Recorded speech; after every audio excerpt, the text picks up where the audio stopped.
Brilliance Audio presents Never Enough by Kelly Elliott, performed by Alexander Sendies and Gabrielle Sendies. Daddy, when will you be home? My eyes closed, and I pulled in a slow, deep breath. I was positive the cracking sound coming from the vicinity of my chest was my heart breaking in two, yet again.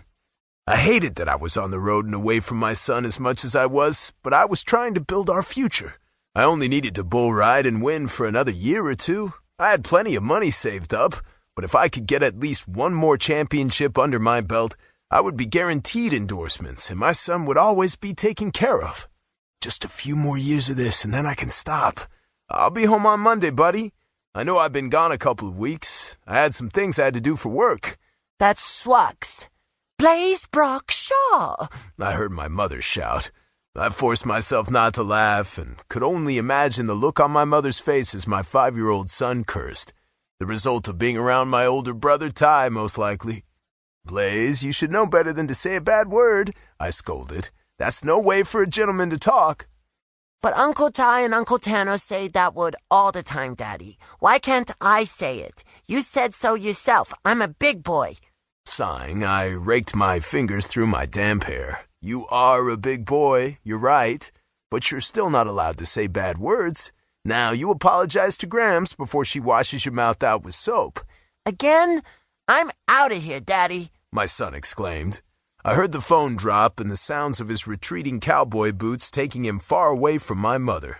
I couldn't help the smile on my face as I heard Mom pick up the phone and call after Blaze in his mad dash to get away. Brock, that boy of yours is going to drive me to drinking. What did he mean again, Mama? He got himself a mouthful of ivory soap last night when he told Rose Monroe to go suck it after the PTA meeting. Of course, he throws in a W in the word suck and has to make it sound all cute. This time, I did laugh. Brock Shaw, it is not funny. I'm sorry, I really am, Mama. You have to admit, though, it's pretty funny, and I'm sure he's heard you say it about Rose a time or two. When she replied, I heard the smile in her voice, and I ached to be home. Stella Shaw was the type of woman who would do anything for anyone, but piss her off and my mama could be a bear. Well, I've never said it to her face, and yes, it was a bit funny, especially when that uptight woman tried calling me out in front of the entire PTA last night about you not being around to raise your own child. Ouch, that hurts. You still feuding with her? I asked. No, yes, maybe. Hell, I don't know. The woman talked bad about my son. That type of thing doesn't go unpunished, friend or no friend. She crossed a line when she insulted you. Mama, she's been insulting me since Blaze was born. You about done punishing her and ready to move on? Ha! Hardly. Rolling my eyes, I cleared my throat.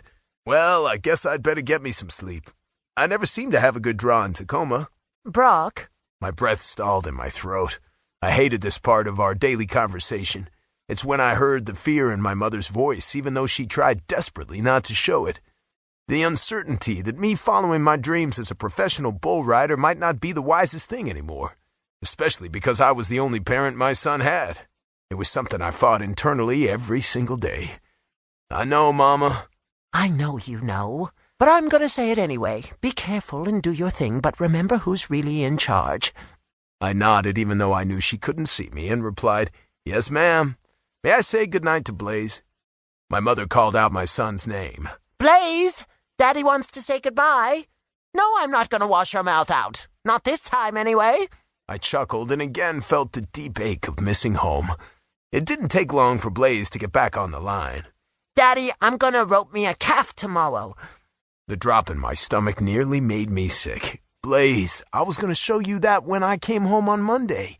Yeah, I know, but Uncle Ty said that he could show me 'cause you're busy. My hand balled into a fist and I counted to 10. I was going to kick my brother's ass. Just because he couldn't be on the circuit with me, he had to make sure I was as miserable as him.